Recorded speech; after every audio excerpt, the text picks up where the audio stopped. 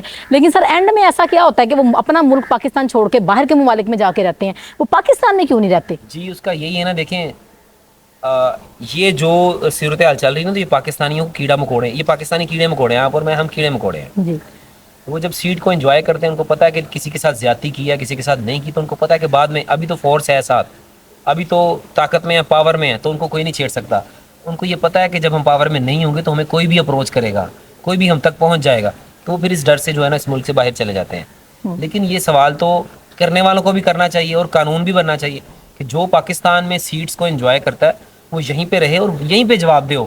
پاکستان کی عدالتیں بھی یہیں پہ ہیں، قوانین بھی یہیں پہ ہیں. میں یہ کہتا ہوں کہ دیکھیں، ایک آپ کی وہ بات کو میں سیکنڈ کروں گا کہ پاکستان میں جو آفیسرز ہیں جو 10-10 لاکھ 20-20 لاکھ سیلریز لیتے ہیں، 18ویں گریڈ سے اوپر کے جتنے بھی سرکاری ملازمین ہیں، ان کی بجلی کے بل بھی حکومت دیتی ہے، ان کے جناب اخراجات، گاڑیوں کے پیٹرول، ان کے جناب بچوں کو بھی گاڑیاں، بالکل، گھر کا راشن، گروسری، ہر چیز، موبائل فون کے بیلنس تک ان کو جناب ملتے ہیں. اور 20,000 روپے کمانے والا بندہ بجلی کا بل بھی اپنے اسی سے دے گا، ہر چیز. یہ ظلم ہے نا سر، نا انصافی کا نظام ہے، یہ نہیں زیادہ دیر چل سکتا.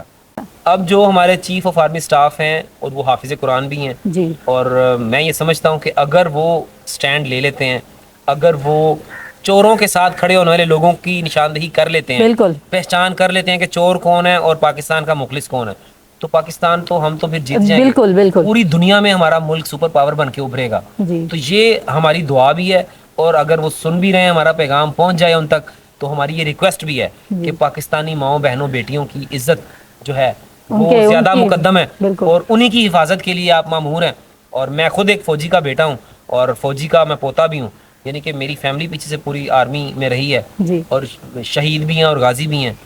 تو بس یہ دعا ہے کہ اللہ کرے پاکستان کی بہتری ہو، اور جو چیف آف آرمی سٹاف ہیں وہ قرآن پاک کے مطابق جو فیصلے ہیں، چوروں کو چوروں والا مقام دیں اور حق پہ کھڑے ہونے والوں کو حق پہ کھڑے ہونے والا مقام دیں. یہی ہماری ریکویسٹ ہے. جی بہت شکریہ. تو جی ناظرین، یہ ہمارے ساتھ موجود تھے فیصل جٹ صاحب، ان کے ساتھ ہم نے سائفر کے متعلق بات کی. انشاءاللہ ہماری ویڈیو کو جو ہے وہ لائک کیجیے گا، چینل کو سبسکرائب کیجیے گا. ایک نئی ویڈیو کے ساتھ حاضر ہوں گی. رابعہ صدیقی کو دیجیے گا اجازت. اللہ حافظ.